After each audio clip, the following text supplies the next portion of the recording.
My cameraman's supposed to. It's okay. Oh, you did. I got you, boo. I got you, boo. It's all good. He feeling the end of the day. All right, y'all. How y'all feeling, man? What's going on out there in the world today, man? We got a special guest. Shout out all over, man. We got the talented. I be scared to say the beautiful and talented because everybody be kind of getting their feelings, and that's kind of. You can call me beautiful. Already. So we got the beautiful and talented Miss Thosha Clark in the building. How you doing today? I am well. I'm well. Thank you for having me. I appreciate it so much. We're gonna have fun today. Yes. This show is about elevating. Okay. Not only our communication, but also elevating others. Okay. So if you don't mind, tell the people who you are, why we have you on the show today, before we deep dive into what we're gonna talk about today. Okay. So since we have a lot of different cameras, I'm gonna speak to all different angles. So if I ain't looking at you, it don't mean that I don't love y'all. I still love y'all. Okay. Anyway, so my name is Miss Thosha C. I am the owner of Bombshell Betty's Boutique, as well as Bombshell Betty's Beauty, which is a women empowerment line that I just started the movement for. I think that we need to embrace our insecurities and our imperfections in regards to women. So I started that, do inspirational speaking, as well as launching a motivational line for young adults. So that's just a little bit about me. I'm originally from Illinois, Chicagoland area. Chi-Town, stand up. Period. Been here in Dallas, Texas area for the last 10 years. Was in corporate America for 15 plus years up until December of last year, when I decided to take a step out on faith and completely go into my entrepreneurship, not looking back. So that's kind of where I'm at right now currently. That's dope. That's dope. Well, if backstory, I met Thosha. We did a little fashion show together, and Yes. she's got one of those personalities that kind of brighten up the room. So she has one of those personalities that draws you to. You want to know what she's got going on. So when we started this show, first female guest that we've had, and I wanted to make sure we had a powerhouse, somebody that's not only somebody nice to look at, but also has a story, has something substance. And a lot of times people look at beauty, and I don't know if you said it, but I know you model. Yeah, and how can I forget that? Okay, I've been modeling ever since I was 13. I'm in my 30s now. I won't tell y'all the exact age, but I'm in my 30s now, and I've been modeling ever since. That's how we met. Yeah. So absolutely. Well, she's a lot more seasoned than me. I just started looking good. But actually. He lying. He a problem. I just started looking this way. I got in the gym and started eating right. So, it started making me feel better about myself. So, yeah, definitely glad to have you. We want to give a shout out to my other co-host. You don't see him today, James St. Patrick. He's recovering. He was in a lot of pain last week. If y'all didn't see the show, he was trying to get through it.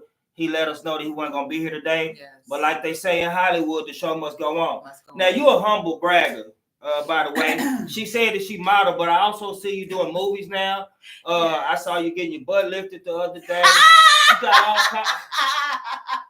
You got all kind of stuff going on. People definitely. Well, I'm gonna give you your flowers while you're here, because that's one thing that we don't do enough, and that's what this show is gonna be talking about today. Is why is it so hard for Black folks to give other Black folks their flowers?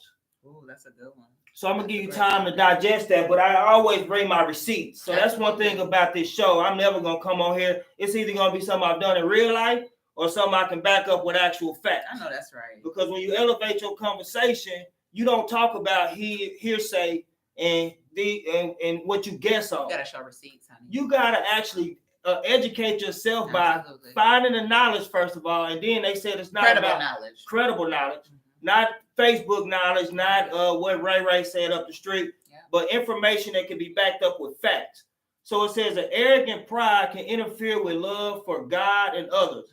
We may think we are better than others, or we are indispensable by thinking more highly of ourselves than we should.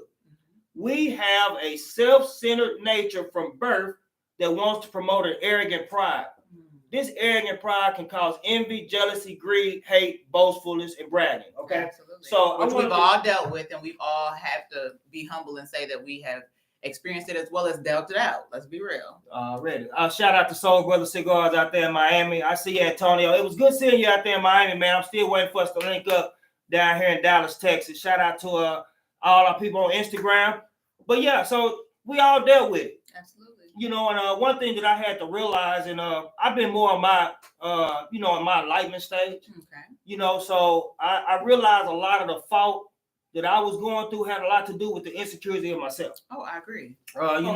With the insecurity of myself. So basically, I would be like, I don't want to promote you because it could stop me from getting to where I need to be, right? Great. And I'm not scared to admit it because that's one thing about when you comfortable with yourself, you don't have a problem looking at yourself in the mirror and dissecting your own flaws. Absolutely. So I had to look back in the mirror and say, and a lot of times, because we don't reciprocate blessings, we don't get it back. Yeah. So I had to realize it wasn't always about me. I had to start uplifting other people. Yes. Because through my uplifting of somebody else, it put me in a situation that actually benefited me as well. I agree. So I'm going to open up the floor to you and say, why is it so hard for Black folks? What do you think? Because one thing about it, we are only giving our opinions. We're not sharing something that everybody believes. This is what we believe in. And that's what Elevated Conversation is all about. Absolutely. And if you want to be a guest or if you want to come on the show, reach out to me and you can come give your opinions as well. But today we're going to share Real Spill and Tasha's opinions on why Black folks, and we want to hear you guys, if you guys questions. If you all have comments, please comment down in the comment section and we'll kind of make our rounds to make sure we're answering y'all's questions, okay? For sure. Okay, so opening up. So why do you think Black folks in general have a problem with promoting? Because the Jewish people don't do it. The Mexicans don't do it. The Asians don't do it. Yeah. Why is it that Black folks have the problem of promoting other Black folks? So I have two ways that this conversation is going to go, and in my opinion, both of them are actual factual. I like that. So I do believe that initially society kind of made it that way. Ever since slavery days, let's go back a little bit. Ever since slavery days, I feel like we have kind of been torn against each other. They have torn us apart with families, with business, with everything. And so in my mind, I think that kind of where it started at. But also, now that we're in, the 21st century, I also see a lot of jealousy within our communities. I see, and I've dealt with it. I'm not one to, say that I'm perfect and I've never dealt with it. I've dealt with it even in my recent years in my adulthood, dealing with, not wanting to share maybe information about an audition because I'm thinking like if I share that information, so-and-so may get the job and I may not get it. I've been there, y'all, but I've grown also. And so I'm not in that space anymore. I feel a lot of times it is jealousy. It's jealousy. It's fear of missing out. It's fear of somebody else getting an opportunity that you may want that may not be suitable for you. Honestly, that's kind of where my mind is at when it comes to this. Okay, it's funny that you brought up family. And a lot of people, they look at. See me, I look at social media as a gateway. Mm-hmm. I don't let social media control me. Yeah. I control social media and the narrative that I want to put out, right?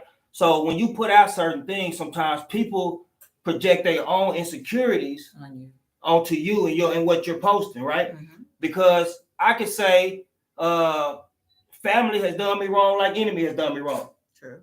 That's true, right? That's a fact. But if you're one of those family members that have done me wrong, you're going to feel a certain kind of way. I wasn't. Even though you were not talking directly even though I wasn't talking directly to them. Yeah. I'm talking about a general statement that could be a fact. And if you get the emotions out of it, you can actually say, okay, I understand where you come from. Yes. But because, like you said, we have a jealousy in our heart, we're envious. Mm-hmm. So if you have it, and I say you shining right now, then my job is to help promote you. Yeah. Right? Because I believe in old school. Okay. We only as strong as our weakest link. Ooh. You know what I Speak on mean? it. So if I'm trying to bring my sister down, I'm trying to bring my queen down, Mhm. then that gives the world an excuse to bring my queen down. I got 2 daughters. Absolutely. I got 2 daughters. So it's not about what I necessarily want. It's Yeah. the lifestyle and how I want my girls to be depicted as black queens. Absolutely. So as you're And they watching. they watch everything. They watch My how we kids think move. I'm a superhero, Yeah. which is why I protect my name and who I am with the utmost. Okay. Because as you see, I got my son in the studio with me Yes. today. My kids looking for me as a superhero. Yeah. If I As they allow, should. if I allow people to degrade my name, when I'm out here doing God's work, Absolutely. I'm out here doing God's work. I've been raising my son since he's been 5 months old. I don't need a plaque or something, but I'm also gonna not let somebody tell me what kind of man I am because you don't know me or my situation. Right? You can now when you get to know me, you have an opportunity to apply me or to take the information and direct it to hate. Absolutely. And for some reason, it could be our friends, our family members. I'm gonna get to the deep depth. I'm gonna get to the bottom of this because I've been researching a lot of this stuff. Let's talk about it. Because we come from a place of trauma. You see what I'm saying? We come from a place of trauma now, but see, they start our history with slavery. Yeah. As Black Americans. But in reality, come on, let's talk about it. In reality, we were kings and queens before we showed people how to dress. Yay. We showed people what royalty was all about because when you look at those old pictures, you don't see them barefoot with torn clothes. They have beautiful clothes, jewels, silk, diamonds, rubies, pearls, and that's where we get it from, right? Absolutely. But when they start taking that from us and they say, okay, well, you less than a man. They tell us this. They raped our women in front of us. Yeah. So all of they that beat goes. Our men, killed our men. They the strongest. Destroyed the black family. They didn't destroy the weakest men. Yeah, they wanted the weakest men to be here. Yeah. Right. So now we wonder why black men in the society we live in because that's the way they created it. Absolutely. And even now, generation after generation, you would think like some of that stuff is gone, but in reality, it's not. Like you see or you hear a lot of police brutality, right? Mm-hmm. And so, especially on African American and brown people, what I have noticed is that a lot of the times it's the other race that may be applying this to these African American men. But it's because in their mind, they think that, well, they're stronger, so I had to use a weapon. Mm-hmm. This is something that I have seen so much of. And I'm not going to lie, we are a strong breed. We're strong. You got to be. We were built that way. We have to be strong. Absolutely. I mean, the stuff our ancestors went through. And that's what they try to take from us. We're supposed to be proud of our history and where we come from. Yeah. The fact that we are survivors, we should brag. We brag on being survivors. Yeah. I survived the hood. I survived this. I survived that. When this world was ours, we originators. We are the originators. Mm-hmm. We created chemistry, the art of war. Some of the cities that our ancestors created are still being built in that design today. Mm-hmm. I'm talking about from the Egyptian time before the Bible. Yeah. Right. These things were already written by us. Yeah. So the fact that now the dynamic has changed. Yeah. Now I got to keep my sister down, like you said, because we scared that we might miss out. But let's go deeper than this. Let's go. Why is it that black folks feel proud or the most pride when they're representing white people? Okay, when they represent. So what I mean is, we're not nothing till we got a Gucci bag. Right. When we're not nothing till he got a Louis Vuitton or she got this. That's when in black folks' mind we are something. But how many of our brands are black brands that are not supported as heavily as other brands of other races? And the crazy thing is sometimes our quality, because that's what we got to get past is, because I'm black, shop with me because I'm black. No, I want to look fly. I want to look fly at the end of the day, period. Mm-hmm. I don't care about who made the shirt or whatever necessarily. Yeah. Now, if it has a great story behind it and I know you're a good person and you're a good brother, I might support you anyway. Right. But for me to be a consumer, which I consume at a high rate, you model, so you know different shoes cost for different things. And I'm a boutique owner, So you require different things at a drop like this. Yep. Right, but when you think about it, you think about the quality first. Absolutely. So as Black folks, we got to think about the quality first, not the fact that hey, all the millions of Black folks gonna shop for me because I'm Black. No, I agree with that so much. Get your quality up. Absolutely. Right. So when I'm a poet. So when I throw on a show, I don't think about how this person. I'm thinking about the quality of my show. Because if you pay $10, $25, $30, I want the quality of the show to speak for itself. Absolutely. So if you paying $50 for a shirt, I want the quality of that shirt. It can't just be a Hanes t-shirt. No, I want the quality. But you're gonna pay $200 for Louis. For Louis because it got right with the same quality as somebody with a Black design. Because hey, I know I don't have to mark my stuff up because I'm not buying it for $50. I'm buying it for $8. Right. And I want to get my people the same value. We don't think like that, though. No, it's about the money. I think this is what Black people get caught up in, the money. What did Melvin say? Envy is the enemy. Our people and we perpetuate and arrogance. It's moving too fast. Y'all typing too fast for us. Hold on. I'm trying to see what man perpetuates amongst ourselves. My grandfather always told me never be jealous. Yeah, and that's how I was raised by men as well. And when you securing yourself, and I made this statement the other day. When you securing yourself and when you really find your guide and your goddess inside of you, you don't really hate on anybody else. You really start recognizing the God in other people. So Sly the Deuce put, how can you express quality up front to the consumer? So basically, that's a great question. And how you brand yourself. Branding is key. Branding is key, right? Because white people will get Black people to brand their product, right? To get the Black consumer, right? But they got it down to a science. They know exactly who's gonna consume it, what stores to put it into, where they put their billboards, so that they can apply that pressure on us. Because we are gonna be the people. We spend billions of dollars on outside sources, making other people rich. I heard somebody say they spend $100,000 on their wardrobe a year.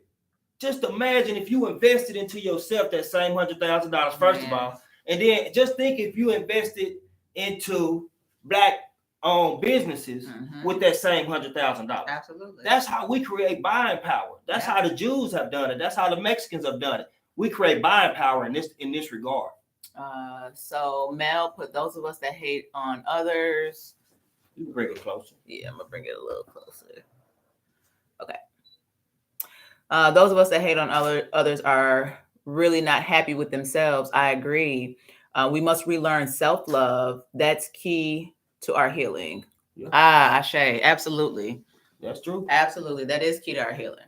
I agree. That's the thing. We haven't got past the healing part. You know, every time, when you can always meet somebody, you always see somebody insecure, right? Because it's like everything always happening to you, right?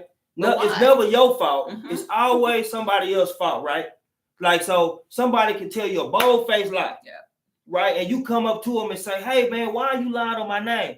No, you got it wrong. You need to check your sources. You are the source. You are the source. Did you say it or did you not? Stand on what you say. Hey, right? Because when you have pride and when you not envious and when you self-confident, you don't, first of all, you don't even do stuff that you have to lie about. Right. First of all, right? Because you're like, man, I'm living a pure and complete life without your thoughts and opinions. You can wake up, eat the right things, go work at it, and then somebody else still gonna talk about what Thosha got going on. That's always. That's gonna be, listen, y'all. It's gonna always be somebody out there that is talking about you. I want you to understand, whether you winning or whether you losing, that somebody is talking about you. In my eyes, if they not talking about me, I'm doing something wrong. Correct. That's just how I'm looking at it lately. And it's unfortunate that a lot of the times, all this great stuff that I'm sure we're both putting into the atmosphere and into our communities, that the biggest haters and the biggest people that the naysayers are our own people.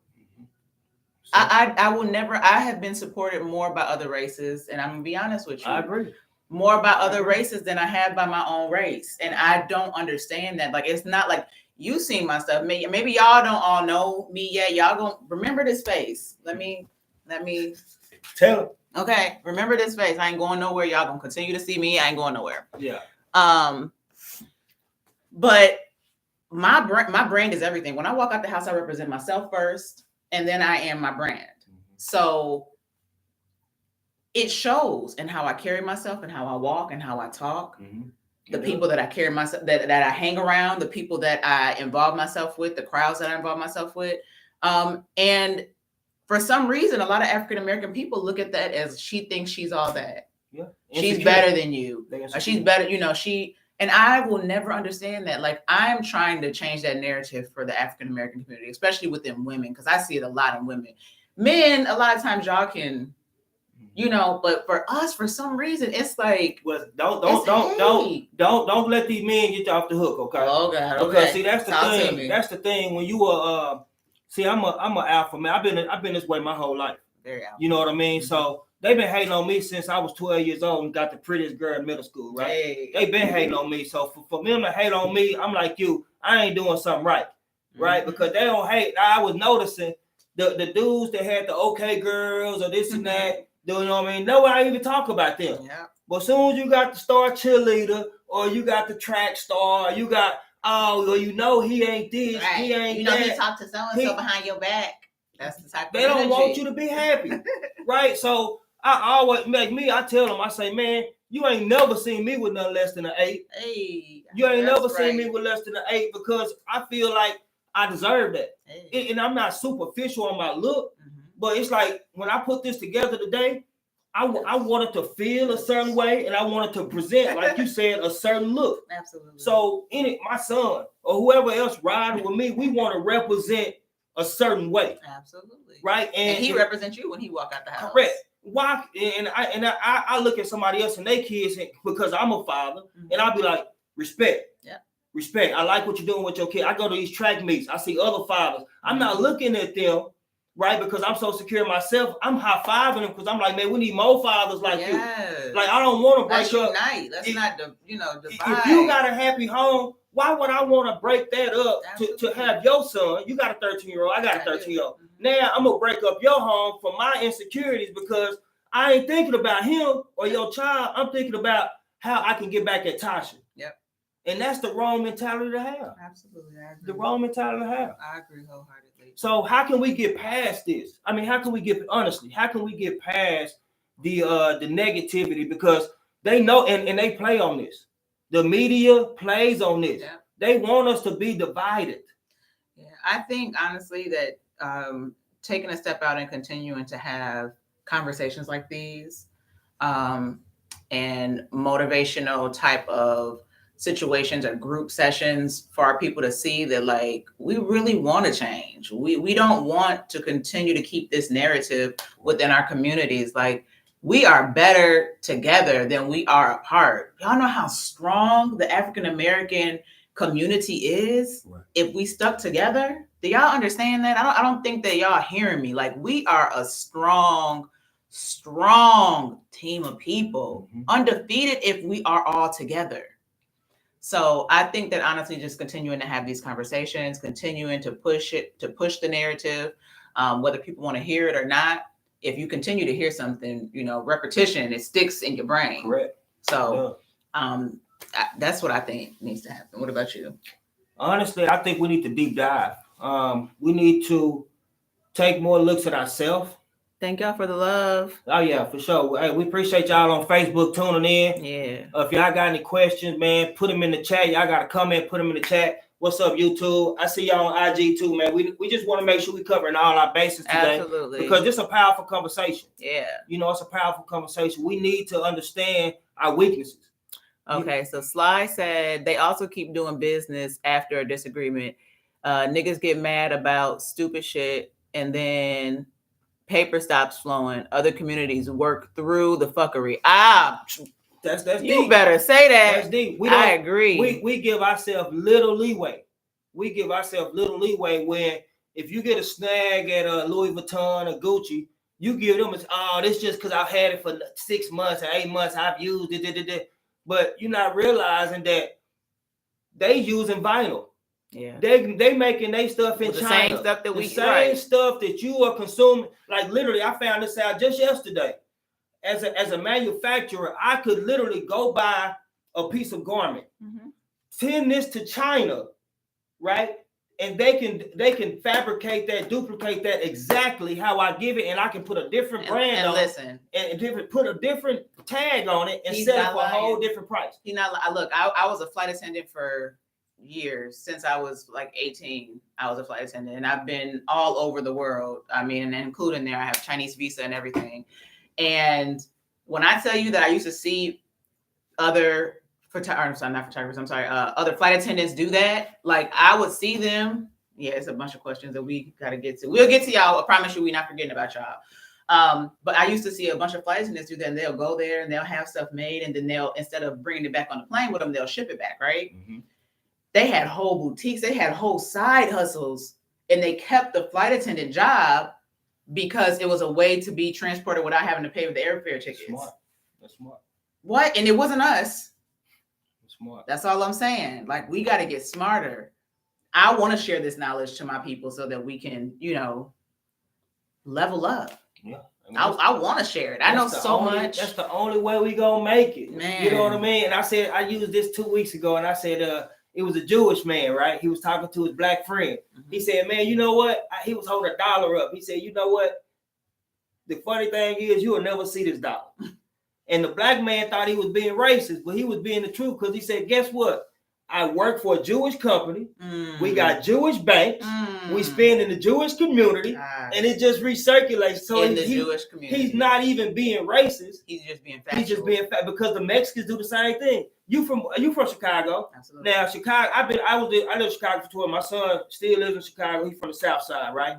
But you know that it's diversified. Where you go can be, determined by who you gonna see, right? So when you go to the West Side, you go to 16th Street, or the Southwest by Cicero, and you see a lot of Mexicans, right? You see a lot of Mexicans, and they may never even go outside. They might not ever go to downtown Chicago. I know people in Chicago who in certain areas who've never been to other parts of Chicago. They spend so basically they invest into their own Mexican restaurant.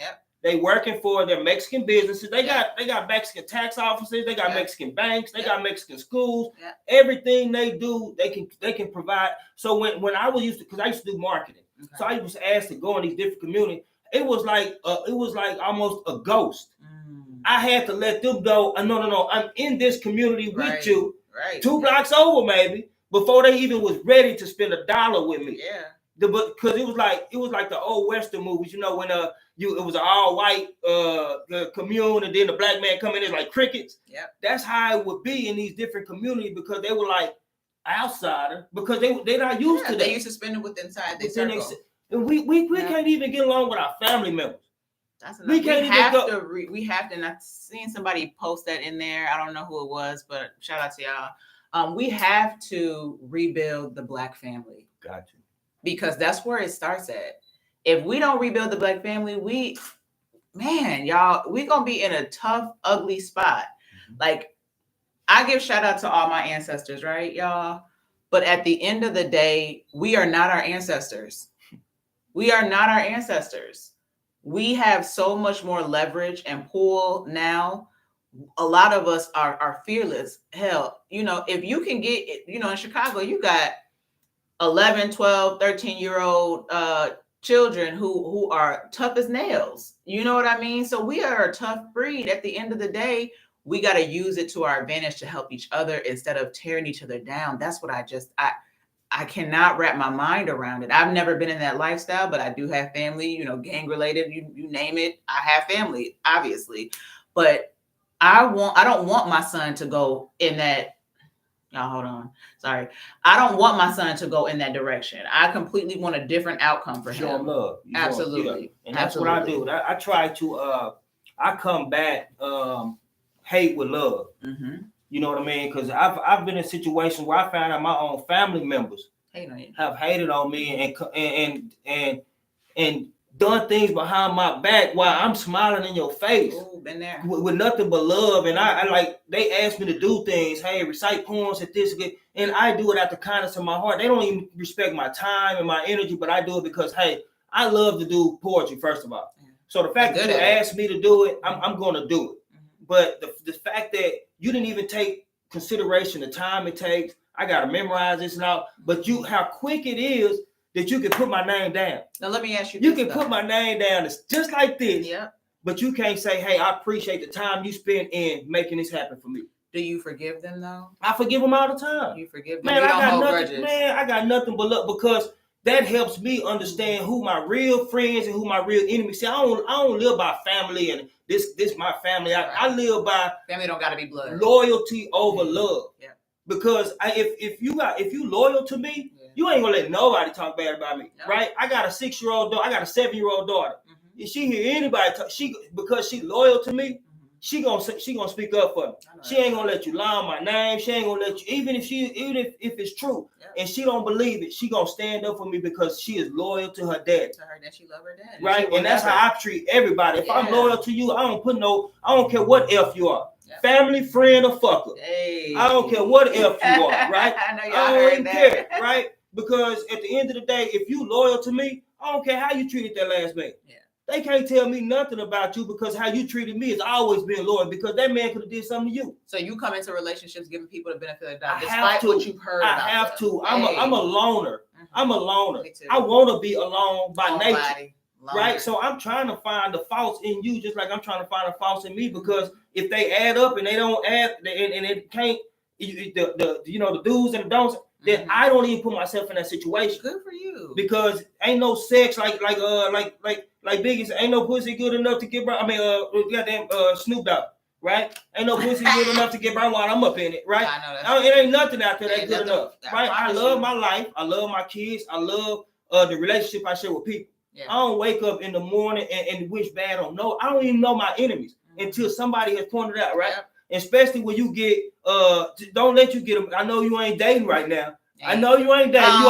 You already told the people you ain't dating right now. I'm single. She about her business, but I am about my business. She taking care of her business. But if the right person come along, she ain't gonna turn that down, right? But what I'm gonna try to say is the people that you think people don't hate, you think people hate you now. Yeah. Get you a good looking man beside you. Oh, been there too. My ex-husband.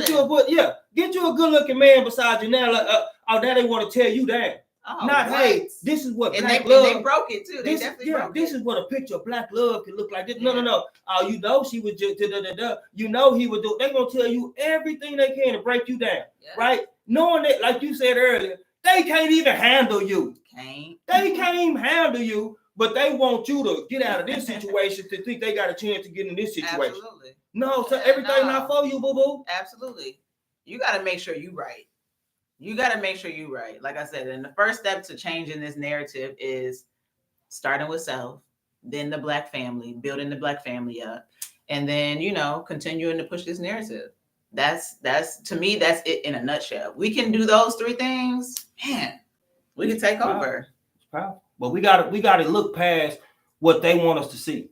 Yeah. Right. They want to, that's why it's like, if you see like a Gucci commercial, a Louis, which you don't even see a lot of them, right? Mm-hmm. You don't see a lot of them, right? Because they don't have to. They don't have to. They don't have to do it. Do you see Maybach commercials? You don't see a lot. You don't see Jordan commercials. You ain't going Jordans, right? You don't see commercials for Jordans, but they sell out, right? Yeah. So they create this perception, but when you see the commercial, it's white. It's lit up. It's bright. Like everything about this. Yeah, everything about this is right. Yeah. Right, but then when they try to, but there's something about black products. It's dark. It's this. It gets placed in certain areas. Or bootleg. Bootleg. We always use that. You see what I'm saying? It's like, no, you have to cater to the best of your abilities, right? When you go take pictures, you're not worried about what the model's doing. You worried about doing your best job today, right now. Absolutely. Because you know that in this game, if one day off, you only as good as your last photo shoot, right?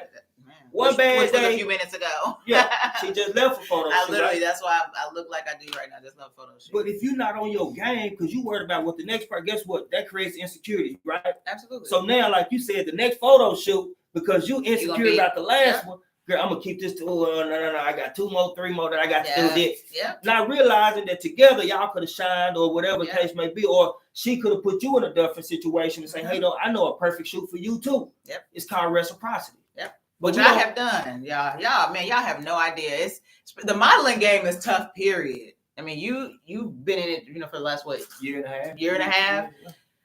But y'all, it's tough out here, especially for African American people. In the entertainment industry in general, it's super duper tough.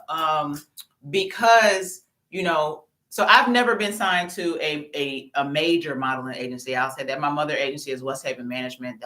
They're based out of LA, I believe, but never been signed to a major agency. Only because majority of the agencies are like, oh, we already have somebody that looks like you.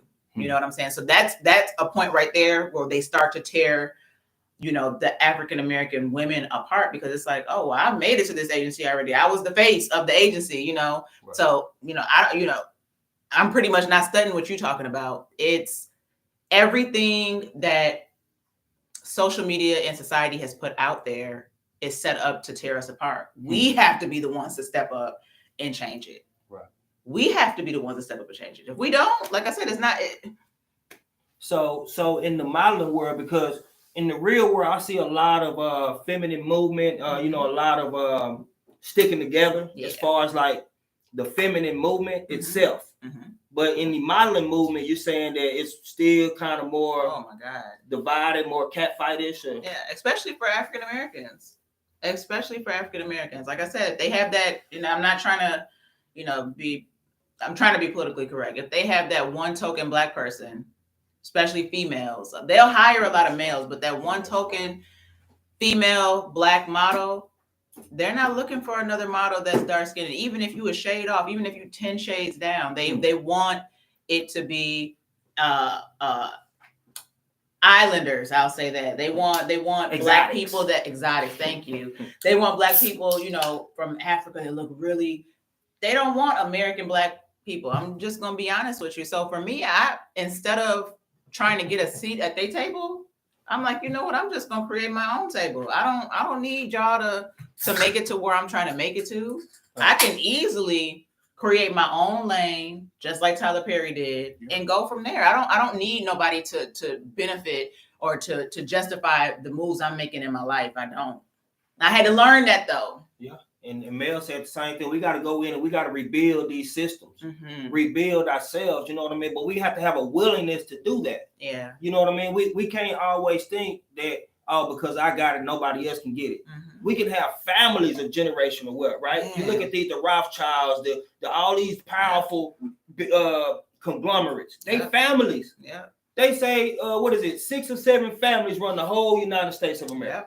Kraft, the Waltons, you can name them. Yep. They are family, and when they die, they hand it down to the next family member, But generational wealth. This generational wealth. So what we have to go in and do is start educating ourselves, not on how to be fly, how to put our makeup on, which is it's important, right? It is important, but we have to start creating financial literacy, spreading the knowledge of that. Because when you get your PPP loan, would you buy? You're not supposed to go get that Navigator. Or you're not supposed to go Jordan, get a that collection of Jordan. You were supposed to take that money and put it into a business to sustain yourself for the next 10, 15 years. But we didn't have a plan because we're not used to having money, right? Because and then when we do get money, we don't want you to have money, first of all. We don't want you to have no money. But when I get it, I'm going to squander it on something unnecessary. But when you was getting your money, you want to bring back the boutique, right? Give other models an opportunity to show their face, to give other women the opportunity to see what Black entrepreneurship look like.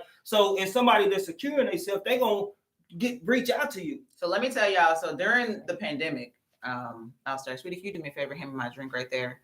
So during the pandemic opened my eyes to a lot. First thing it opened my eyes to, thank you, sweetie. First thing it opened my eyes to was, thank you. The fact that America currently is in a double dip recession. Do y'all know that? Do y'all even know what that means? Can you pull it up on your computer what a double dip recession is? Because I want to make sure the verbiage is right. Give me a second, y'all. A double dip recession, if I'm correct, and we're gonna verify this with facts. A double dip recession is when, of course, the initial market drops, and then you start to see some changes, and it goes back up, and then it drops again. They think that it's gonna recover, and then it drops again. I'm gonna pull it up. Go ahead. Okay. I'm just some juice. Thank you. Oh, he hooking me up, y'all. And we are currently in a double dip recession right now. A lot of people are just, and then let's talk about the dollar. Like, that's about to be obsolete if it ain't already. I posted that the other day. I seen. Like, if we don't get on to, you say double dip recession, if we don't get on to learning how to make money outside the US dollar, and starting our own businesses and learning how to work within cryptocurrency and stuff like that, man, y'all, we're gonna be in a dark place. Y'all think that we poor now? Yeah, that's what, man. Okay, it says, I got it right here. Let's see what it says here.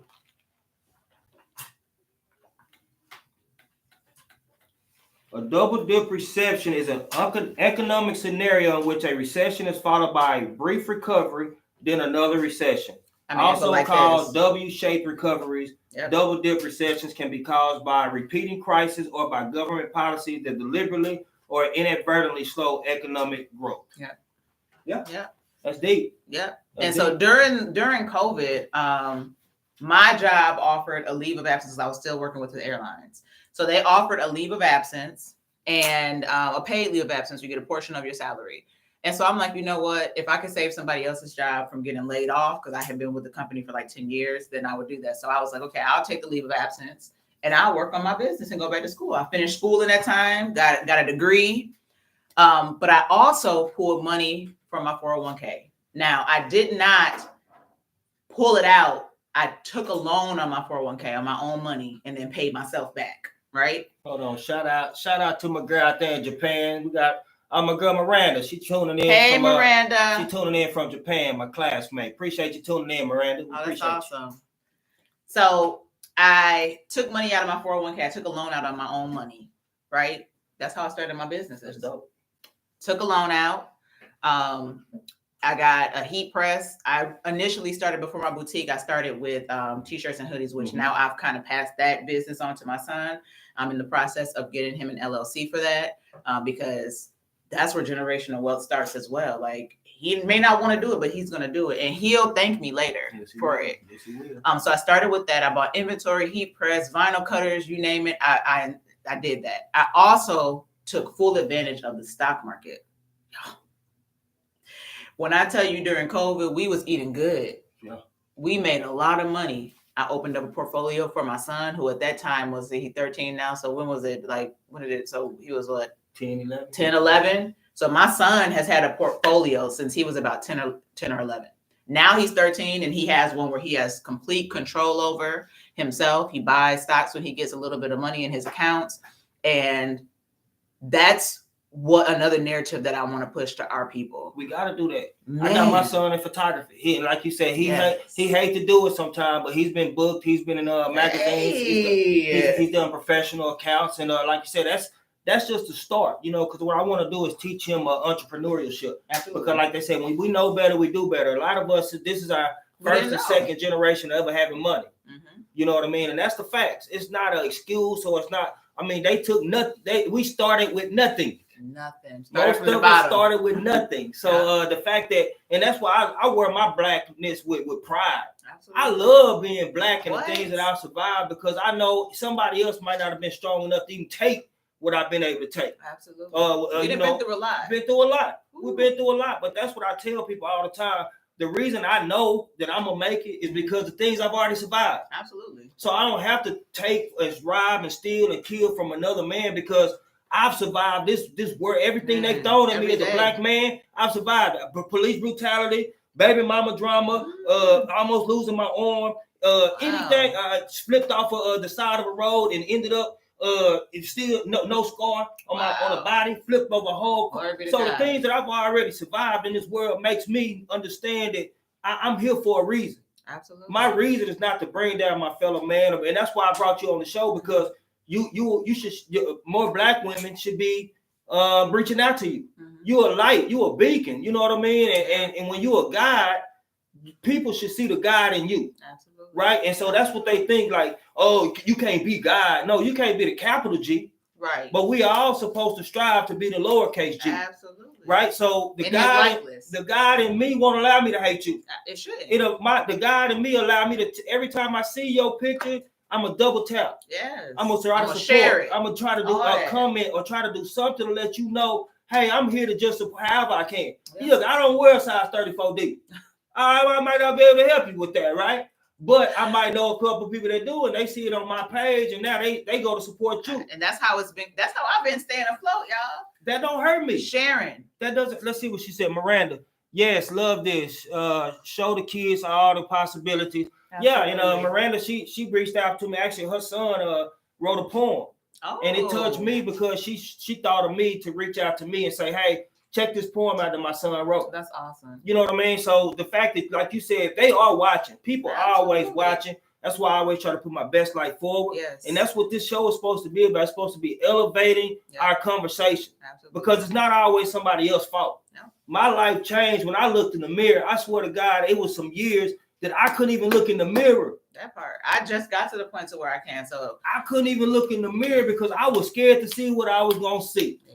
Right? But as long as I could avoid that mirror, I had no conscience. I could do whatever I want. I could hate on you. I could bring you. I ain't have to see it. I ain't have to face it. So it was like I was living such a less complicated life back there, right? Absolutely. As a hater, your life is so uncomplicated, right? Because all you gotta do, you don't have to produce anything until it hits you, though. Hold on. No. Let me finish this. I'm gonna let you chime in, right? But the hater got the easiest job on life because they don't have to produce no work. All they got to do is sit back and criticize what somebody else does, right? And that's how they. But guess what? When the shit hit the fan, woo, boy, it hurt. It like so with me. Like I never been no hater, right? It's just that I did a lot of things. I manipulated women. I lied. I did a lot of things that boys do. But when I became a man, I had to understand that some of the things that I do as a boy, I don't do as a man. But I did manipulate the system a lot as a young man, as a young boy, right? So when it caught up to me, it hurt. It hit me like nobody. I didn't have to go to counseling. I didn't have to go get to a pastor. I didn't need somebody to post nothing on my page. Literally, when it hit me, it put me. It like skidded me so hard that it was like a brick, like ton of bricks. Man, I didn't even know what was going on in myself because it was like, oh my God. Did you realize it in that moment? I did. I knew what it was because see, the thing with me is. And my mama, I left the house in 1999. I'm from Texas, but I went to school in Illinois. I ain't been back home since then. So I done a lot of this learning independently. Yeah. Right? Independently. But I never been a knucklehead to the fact that I was going to be ashamed of the man that I was. I never did anything like that. Yeah. My thing was, I'm going to get you in this bed. Yeah. Right? Whatever I got to do, because that was my thing. Yeah. That's what, because like I said in previous shows, that's what made me a man was the fact that I got 5, 6 women. Hell, depending on what day it is, I might do. Right? But I wasn't happy. Mm-hmm. But that's that temporary 30 minutes, that's the only time I would seek happiness, and then I would go right back into a state of depression. And what happens after that? A state of depression, right? Mm-hmm. So when I realized this cycle kept continuing. Right? Because I'm from the country. You got to. It took me a little time to catch up, right? Because we lived a little different, right? I'm from the country, right? But when I caught on to this thing, and I realized, man, energy is everything. Yeah. The energy is everything. So if I'm giving you my energy, and I'm taking your energy here, and I'm taking his energy here, then I'm spreading my energy too thin, to where now I can't even be my best me. Right? Because now I got to take on your issues and your 13-year-old. Yep. And she got her own issues. And this one over here bipolar. And this one. And every time I get in these situations, I'm bringing this energy. So when I get out in the world, my mind was always clouded, Tasha. Yeah. It was always clouded, right? Yeah. Because it's like the only way I can get out of this cloud is get another sexual situation. Sexual partner, yeah. Right? Get out of this. Sex was your crutch. Sex was my crutch, right? I use that for my happiness, right? Yeah. But then when I realized, man, really, the God in me is master myself. Yeah. Having the will to say no, having the will to say, you know what, I know this isn't right, without having to go through the action and then the remorse comes out, because it's always like, oh, this one last time, Ooh, right? Been there too. It's crazy. I'm gonna tell you this. I'm gonna let you go back to the floor, right? Everything in this world that I have started, I have been able to stop, right? So I used to smoke Black and Miles when I started smoking Black and Miles. I've been smoking weed since I was 13. Wow. And the only time ever, I've been smoking weed since I was 13, but that was always my drug of choice, because it was like I didn't want, because they tried to say I was ADHD and this and that, and they try to give you all this medication and stuff like that. But when I found marijuana, it made me right. So that's the one thing that honestly I haven't even tried to stop, because I'm scared to control myself. But that's part of my growth. Absolutely. I'm not scared to not try. If you choose to. Because I wanted to stop smoking Black and Miles, I stopped. Yeah. Like the next day, I said I'm gonna stop smoking blacks. I stopped. I stopped eating red meat in 2000. Yeah. I haven't ate a burger since like this. So all the things I stopped. I wanted to stop eating chicken. I wanted to stop eating pork. I wanted to start working out. Everything that I said that I was gonna do, I've been able to do, right? But I never did say, Lord, take this fornication away from me, right? Take all, because I was scared because he would take it, right? Yeah. But when I became the God in me, he didn't even have to say anything. He was like, man, recognize the man that you are, the God that you are. Absolutely. You know what I mean? And shine in that light. And it was just automatically, it was like, I didn't even have the same urges that I used to have, right? Yeah. Or the same, because it wasn't, man, don't wink at me. I'm gonna be in your inbox, right? And I'm gonna say exactly, because I'm a poet. I can throw some words together. I was a journalist major, so I throw some words together for you real quick. That. You see what I'm saying? And I already knew how, because one thing I knew was, as a man, I had something that most men didn't have. What was that? The confidence to be me. Because everybody else was trying to oversell themselves. Yeah. Let me buy you a trip. Let me do this. And all I wanted to do was be me. Man, I said that's like I was perfecting being me, and a real woman will accept that. Man, that's because I wanted to look good. I know y'all like a man that dressed nice with shoes, things like that. So I would cater to the woman automatically to make my job a lot easier, right?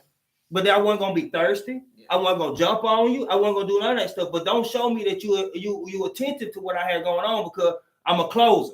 I ain't gonna lie, that's my issue. Now to this day. What's that?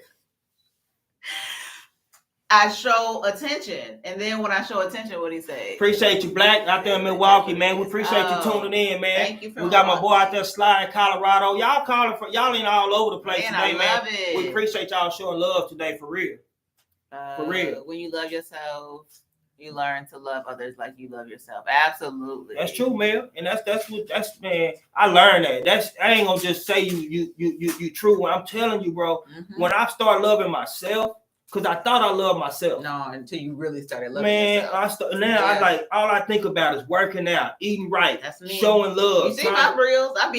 Look, I had to set in my mind, like, okay, Tasha, if you don't get up and work out during the day, it's never going to happen. Like, so I set a time, like, okay, Tasha, make a promise to yourself.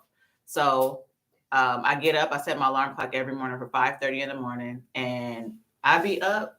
And I go to the gym and I work out for an hour or so. I mean, like I said, I'm in my 30s. So, if I just stopped working out and not taking care of myself, then.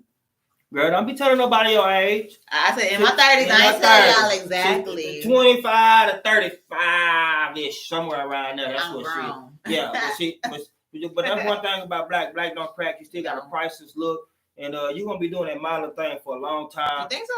Oh yeah. You got, like I said, you own the camera, right? When you take pictures, so I'm still learning that element, right? Yeah. Like I'm photogenic, right? That gets me through, because I'm not scared to take pictures. But you actually know the art of controlling the camera, the angle that you want to be at. You already know that, right? And that's kind of like the genius that you bring into to that world. Yeah. Right. And if somebody can't recognize that, because I'm just looking at it as a bipartisan person. Like, I'm just looking at it as the art, because I want to learn it. Right. Yeah. I follow you. I follow a lot of different artists, because, hey, I'm not perfect. and I know that the more I study this, the better that I'll be. Absolutely. Right. So I think that more people need to look at these examples that we have as case studies. Yeah.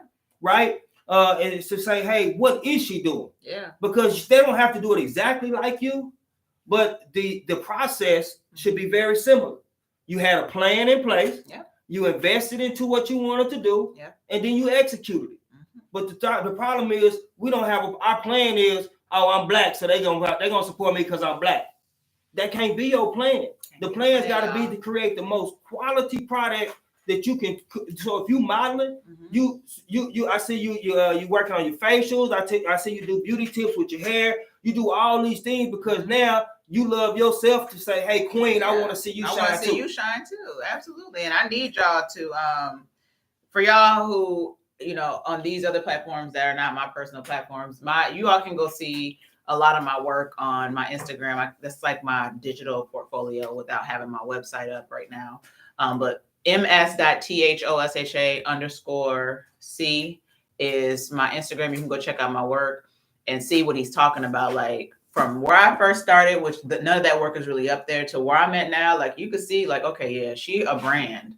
She brands herself. She you know, has a certain look, that aesthetic that she's going for, you know, to get people to tune in and to be engaged with her. So that's where I'm at. And I need my people, my black men and black women to get on the same thing. Don't stand for anything. When we redirect our money, our minds, and our energy into us, I'm sorry. We are nationally building. Yep. Requirements in order to hold on, y'all. I'm sorry, I'm tall, y'all. So got some good comments. Yeah, thank y'all for engaging. We are everything. Yeah, we really are, man. And like I said, we are already equipped with everything that we need to do it survive. We are visionaries. What does that come and say? So Sly said, niggas have to learn how to recognize quality in the intangibles. She mentioned having corporate experience. That means the communication and written skills are probably higher than the average. That shit's money. Niggas always want the hookup on, man. Yeah. And that's the thing, Sly. That was the next point I was gonna make. Pay these people what they worth. Yeah. Cause y'all overpay for Louis Vuitton. Y'all overpaying for that. I seen this. It was crazy. Louis Vuitton came out with a vinyl bag.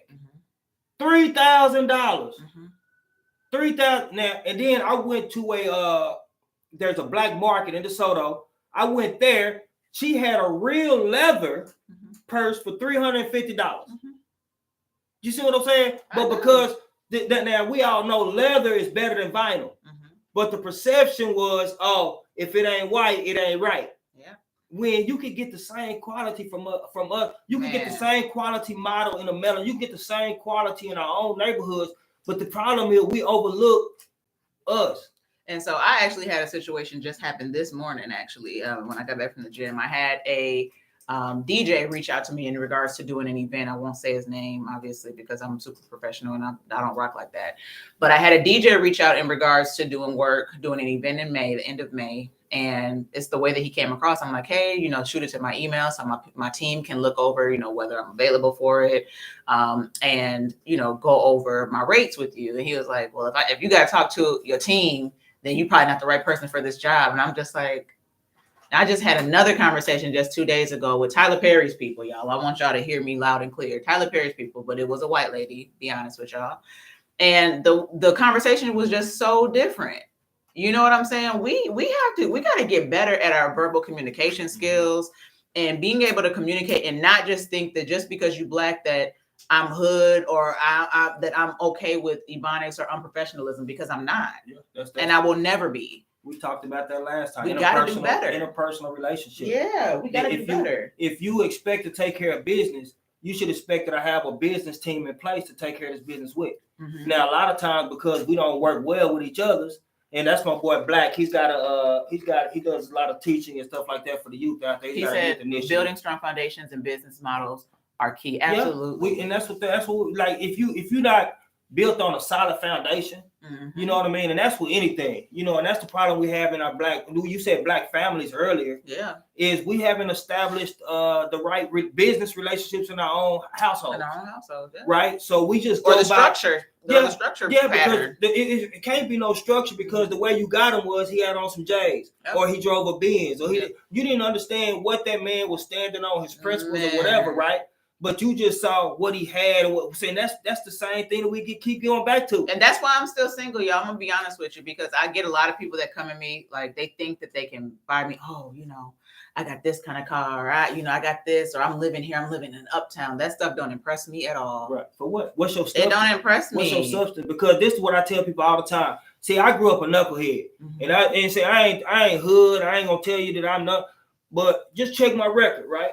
I you know, I mean, just check my record, and that's all I'm gonna say is, I got a pass. The money that you make don't mean nothing to somebody like me, where I come from, because if I get motivated enough, I'll come take what you got. That part. I don't got to work for it or nothing. If I get motivated to have what you want, what you have, I'll come get it, because the will of a man supersedes any dollar amount that you can.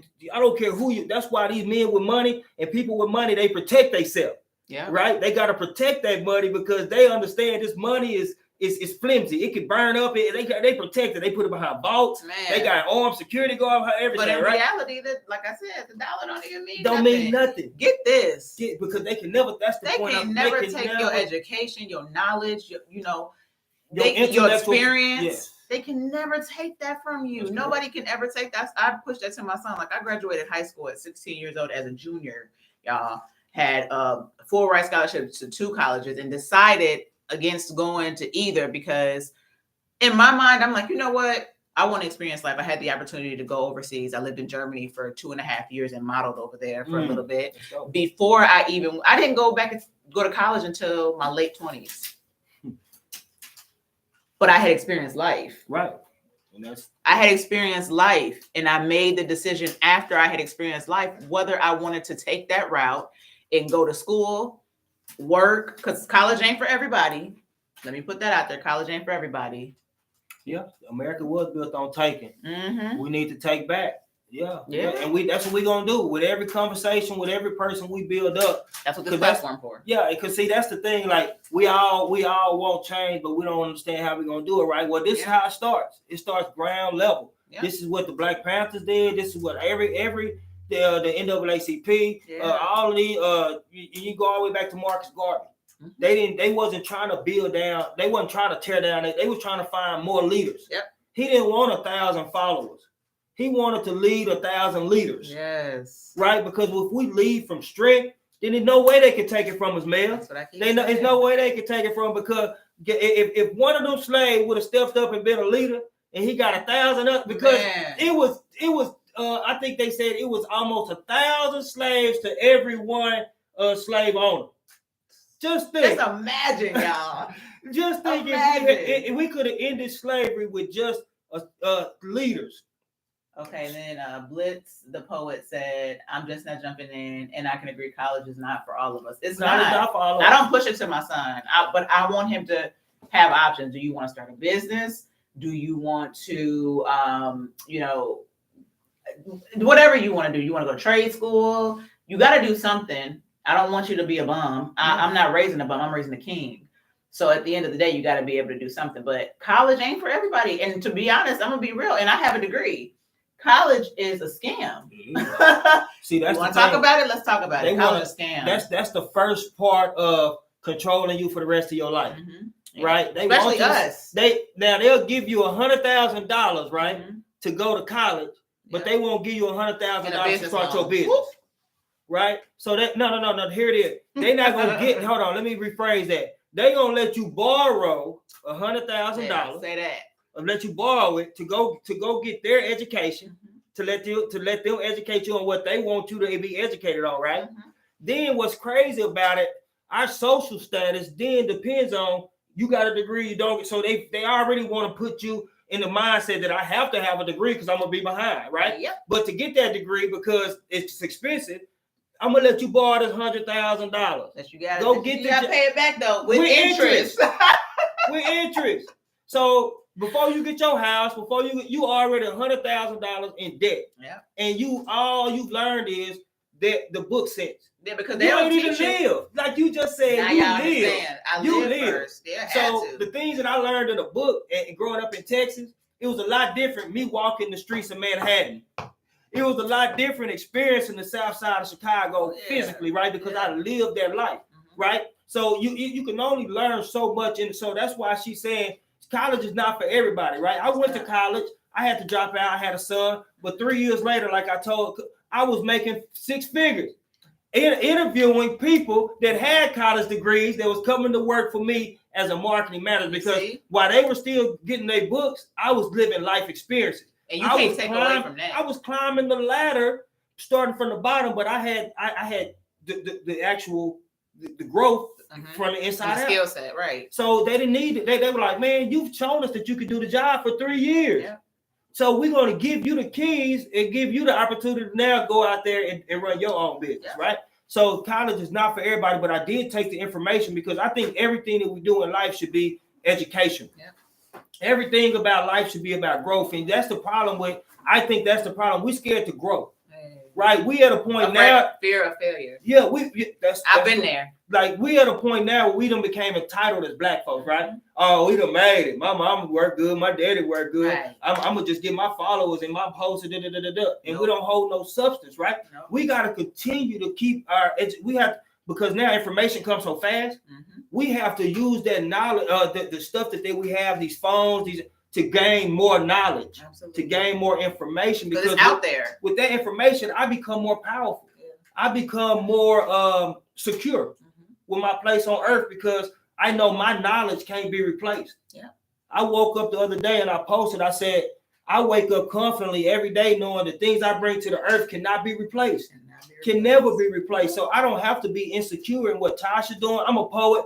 I shout out to all the other poets. I try to promote their events. I try to go show love at their events because I'm confident that, hey, you don't take away from what I have going on in my daily life. I actually just want to be a beacon and shine with other guys. Absolutely. That's what I want to do. So Bliss the Poet said, I'll say this. I worked for different places from call centers to warehouses and people were doing the same job as me with a degree. You don't need a degree to succeed. All my skills that I have before I went and got a college degree, I had from life experience. Yeah. It wasn't because of anything else but life experience. I'm gonna be honest, man. Like I got the college degree just to show my son that it's never too late to go back to school. That's the only reason why I got my degree and was an honor student at that while working a full-time job. That's true, Sly.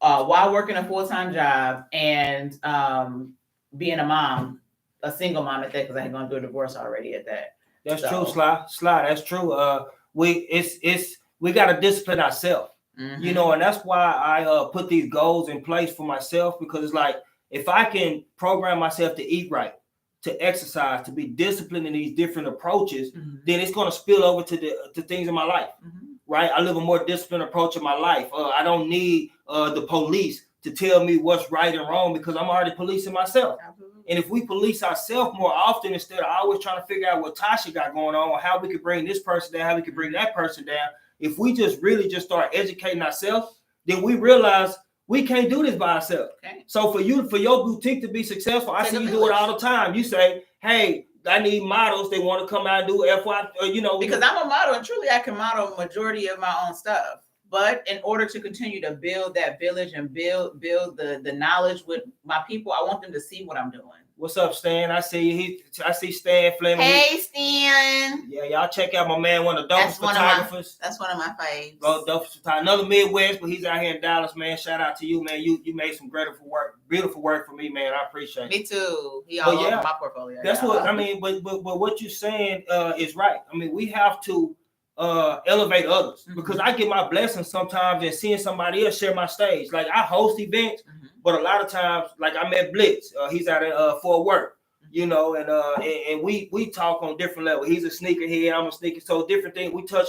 But it means a lot to me to give him a platform. Absolutely. Because as a poet, when I first started, I had to beg, I had to find the right scenes that was there for me. Now you're traveling. Yeah, and then people didn't want me to be on that stage because whatever, I might not have been that good.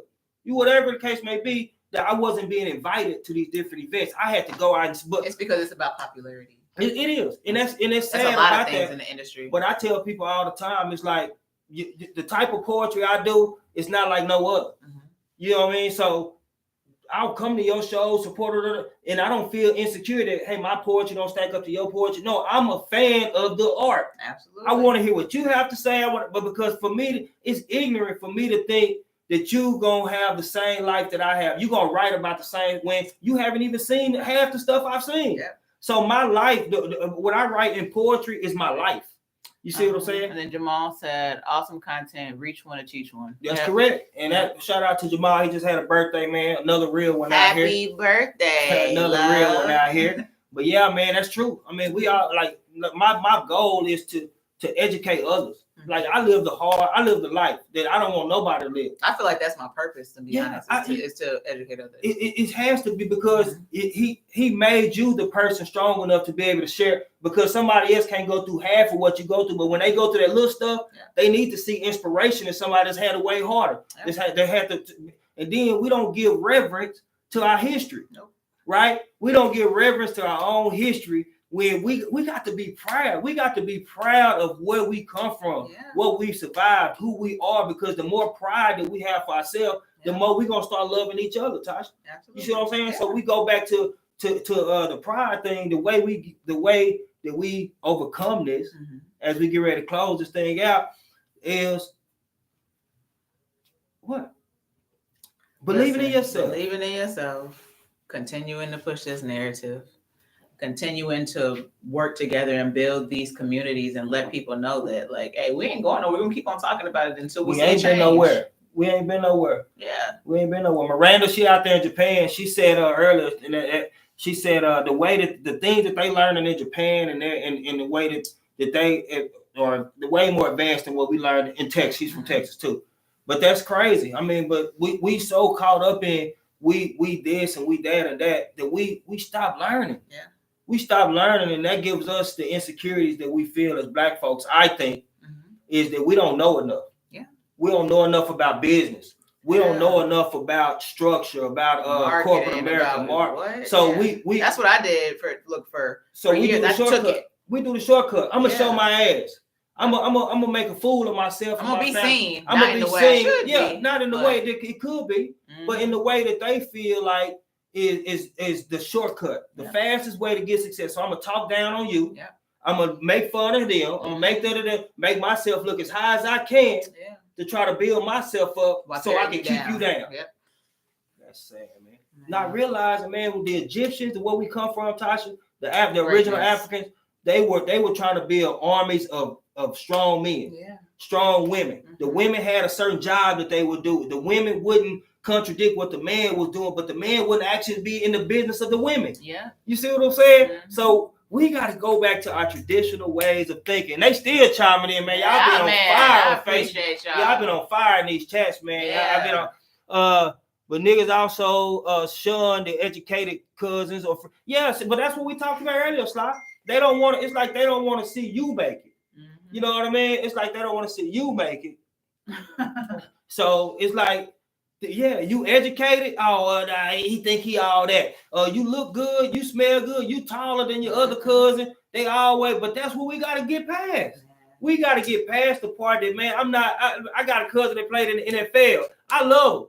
I'm a high five. I'm gonna shake his hand. I tell everybody else, my cousin played for the NFL. He might have played 2 years, but hell, he made it. He made it. Right, so I know Black authors, I know models, so I'm boastfully bragging about my people all the time, regardless if they like me or not.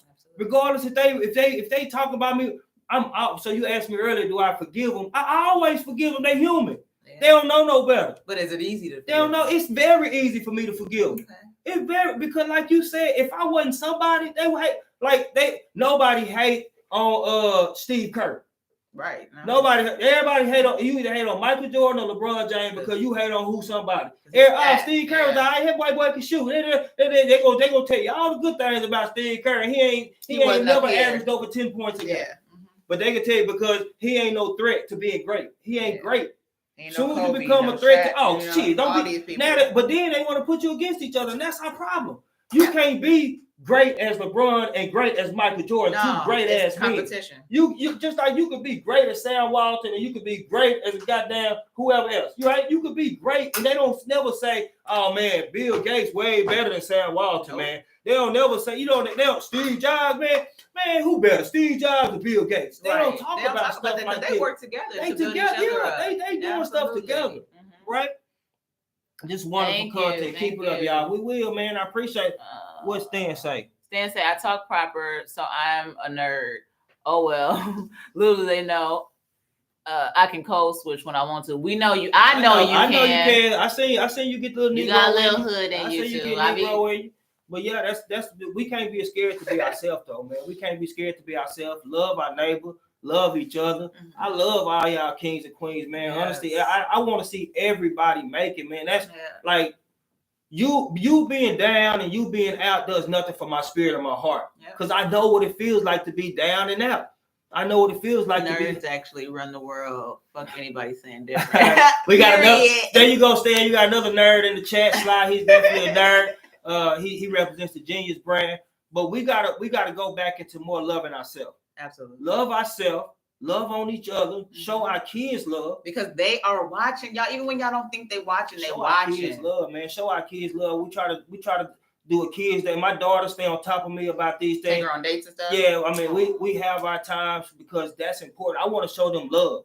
So they don't have to be insecure about somebody else having a daddy or somebody else doing.